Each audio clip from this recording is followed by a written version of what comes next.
the ceremony. It's number 5. The Legend of Zelda Link's Awakening remake for the Switch. Okay, hear me out. I am a sucker for Zeldas, and I am a huge fan of the top-down Zeldas. And Link's Awakening is probably my favourite one of the bunch. So when Nintendo announced a remake was coming to the Switch, I was already on board. I mean, I don't even need to tell you. And living in Europe, I obviously got the Dreamer Edition because it came with a Game Boy case. And I'm not gonna laud this game too much. It's a decent remake. It hasn't completely replaced the original by half, because some of the music direction is just a tad weird.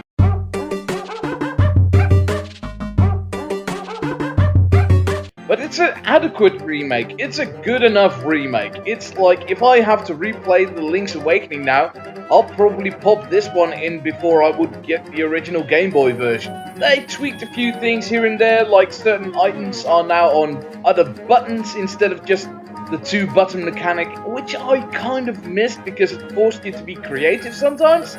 Question mark? But you know, The Legend of Zelda is The Legend of Zelda. Even the bad ones are still pretty good. We don't talk about Skyward Sword. Number 5, The Legend of Zelda Link's Awakening for the Nintendo Switch.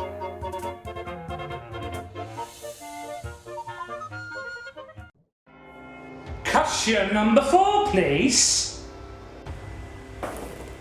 Blasphemous. Okay, disclaimer, I backed this one on Kickstarter, so I might be slightly more predisposed into liking this. But oh my god.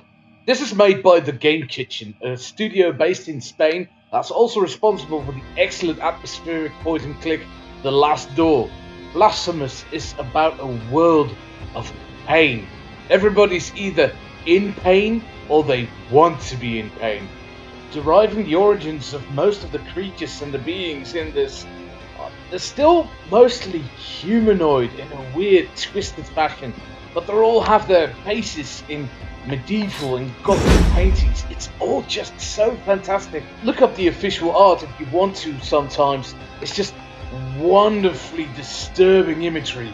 You just can't get it out of your head. Blasphemous is an open Metroidvania with very little actual abilities that unlock new paths, and just, you know, a general sense that you have to discover this world and find out the plot, which is, despite the fact there's a lot of talking in this game, very scarce. This game expects you to figure it out yourself, and it's just the right amount of difficult, with your regenerative abilities being directly tied to the save points, you know, just like in Dark Souls, even though not every game needs to be compared to Dark Souls. But yeah, this game is Dark Souls, but it's dreary and crushing and depressing in all the right ways. Blasphemous is one of those games that sticks with you, even after you've put the controller down and beat the game hours ago.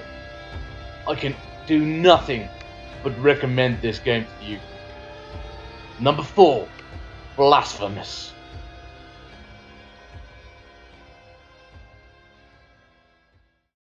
It's number 3. Donkey Kong Country Tropical Freeze is what I wanted to put on this list last year, but apparently I have standards. Please someone find out if I actually have standards, because citation needed. Right, so this time around I'm putting the next best thing on the list. Yooka-Laylee and the Impossible Lair. Real talk between you and me and nobody else watching this video, I really didn't like the first Yooka-Laylee. Like, it looks fine and it sounds fine, but it just irks me on so many levels that maybe I'll one day talk about it with you. You know, it did not leave me with a bad enough taste in my mouth that I did not have any goodwill left when Playtonic Games came up with Yooka-Laylee and the Impossible Lair. Former staff members of Rare doing another 2D platformer in the style of Donkey Kong Country with David Wise and Grant Kirkhope doing the music. Just please give me 5. Okay, no, I didn't have 5, I just bought the 1. It feels so strange that this is the second game they've put out and not the first one. It feels like they should have, you know, come out of the gate with this one instead. Yooka-Laylee and Impossible Lair is, like I said, a platformer in the style of Donkey Kong Country, but it feels a lot more modern. You know, same way Donkey Kong Country Returns and Tropical Freeze feel like updates. Its gimmicks are threefold. First off, the final level of the game is the first level of the game. Only your skill prevents you from seeing the end credits. Well, if that doesn't just whet your appetite. Second, every single stage in this level has got a second alternative style. And even though some of them bring you past new paths, so it doesn't really feel the same, and a lot of them are just your same level but frozen, some of them are wildly creative and they mix up things so brilliantly. Third, it has an overworld map, a weird overworld map that makes you figure out puzzles like it's a little miniature Zelda. And I love this! I love this a lot! Combined with the silly British humour that Playtonic is known for, there's some excellent platforming in this. This is probably the best platformer that came out in 2019. I'm not going to mince any more words about it. Buy it, love it, listen to me. Number 3, Yooka-Laylee and the Impossible Lair. Welcome to number 2. Bloodstained Ritual of the Night. If you didn't know this one was coming, then you have not been paying attention. I've been waiting for a proper Castlevania Metroidvania for years. The last one Konami released was Mirror of Fate, which was an offshoot of the Lords of Shadow franchise, which was heavily based in action and not proper feel of a Metroidvania. And Koji Igarashi delivered what he promised. He said he was gonna make a new Vania, and he made a new Vania.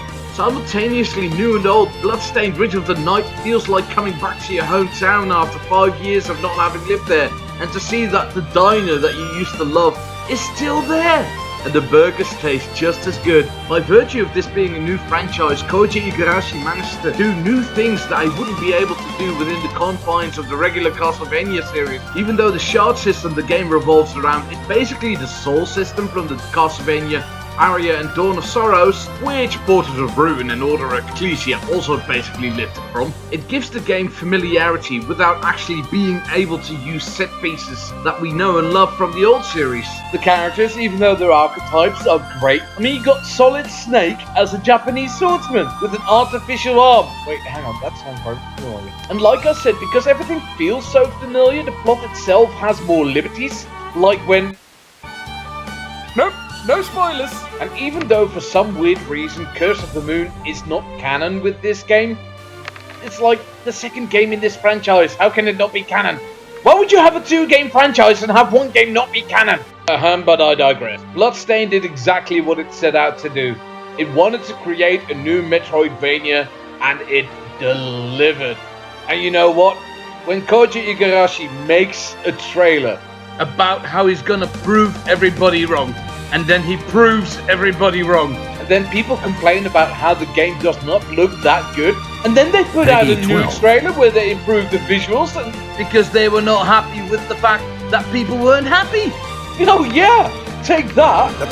Bloodstained Ritual of the Night is not necessarily the best Metroidvania that's come out in recent years, but it's the one that hits closest to home for me, and it just, ooh, it ticked all the right boxes. I hope there's a follow-up, not even necessarily soon.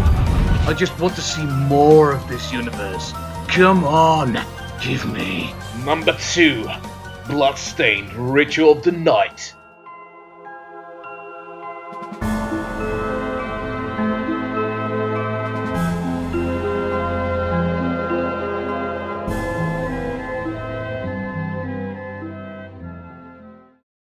And now, for some dishonorable mention just because I can!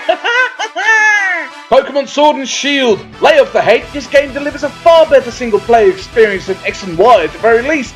It's good enough. River City Girls, this is fun and you should play it. Sekiro, Shadows Die Twice. Haven't played it. Resident Evil 2 Remake. Haven't played it. Jedi Fallen Order. Haven't played it. Listen, I never got around to buying that PlayStation 4 like I intended to, and money's been scarce, and a lot of these games came out around the same time. Luigi's Mansion 3. Hey, I wasn't kidding when I said money was scarce. Super Mario Maker 2. Look, I didn't play Mario Maker 1, and I played Mario Maker 2, and I liked it. It's fun, but I don't get the hype. Question mark. Give us a Cthulhu adventure. This is a fun little point and click. I'm glad I backed and I can't wait to see where the franchise goes further. Steam World Quest, The Hand of Gilgamesh. Play it. Bye-bye's you. It's on the backlog, I'm sorry. Untitled Goose Game.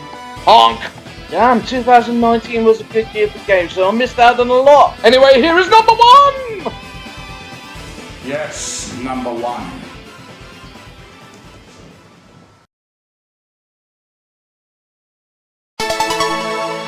Tetris 99! Was it Tetris 99? Anyway, I won't be taking any more questions. I'm not joking. Get out of my house. Come on, get out. No, just go.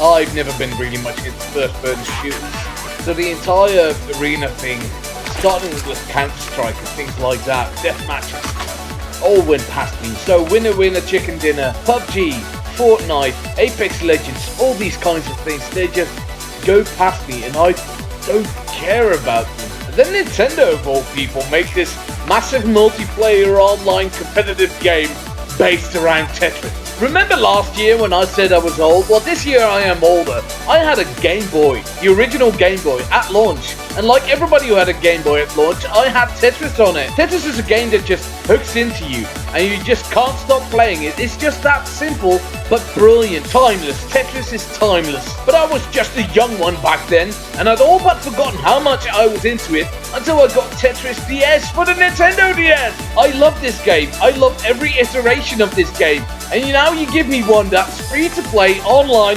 against 98 other people who I can trounce. Oh yes, please. P.S. Not to toot my own horn here, but I have done the Tetris Maximus repeatedly. When you play with me, you play with the big boys because I'm 6'3" and over 200 pounds. Wait a minute. Is this the best version of Tetris? I don't know. Am I the best Tetris player in the world? Probably not. Will this be regarded as the best version of Tetris in several years to come? I don't know. Will I be able to play this game in 10 years when the Nintendo Switch is no longer online? No, but for the time being, this is free and I am spending so much time on it. Like, I can put down any game I'm busy with and be like, you know what, I've got time for a couple more rounds. Let's see if I can get that Tetris Maximus. And just for that craving, for that hunger to do just a couple more lines, I stand like a caffeine addict. I love Tetris 99, and it's my game of the year 2019. Feel free to disagree with me, but I'm not wrong.